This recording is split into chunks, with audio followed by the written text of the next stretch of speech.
Isko, mag-ronda kayo. Yes, sir. Alvin, sama mo si Isko.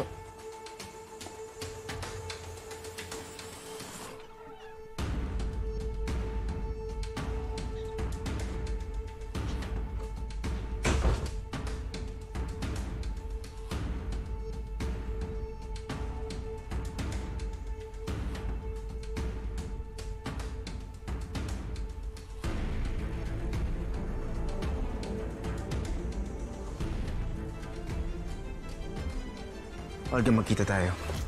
Ano na naman yan, Rigor? Alam mo, kinakausap mo lang ako pag may kailangan ka eh. Olga, pwede ba? Huwag ka na magdrama. Ito nga, magkikita na tayo, di ba? Punta mo ako sa labas ng mansyon. Teka, baka makita ko ni Esmeralda. Wala si Esmeralda. Saka wala siyang alam tungkol sa atin. Halika na. Huwag na tayo magsayang ng oras. Ano ba kasi gagawin? Magpaplano tayo kung paano dispatchayin si Guada at Oliver. Halika na. Sige na. Oo, katulad ng dati. Kasing lakas ng dati. Mas maganda, mas malakas.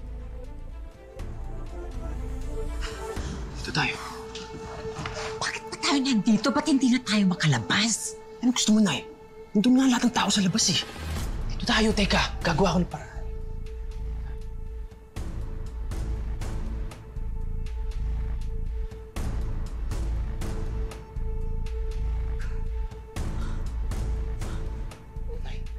Nay, tingnan mo to. Mga alahas to eh. Pwede pa natin kung ito makinig.